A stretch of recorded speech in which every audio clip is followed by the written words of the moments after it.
blue-faced shit talkers. Harassment is alive. Wait till I can't apply your labels that won't stay stuck on my tattooed skin. It says forgiven on my left arm, bold like a sin committed somewhere between abandonment and self-hatred central.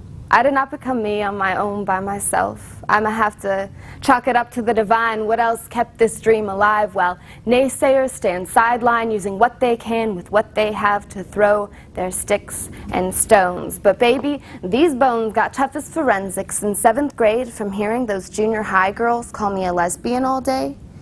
You see, people will call you anything as long as you can be easily categorized name and number.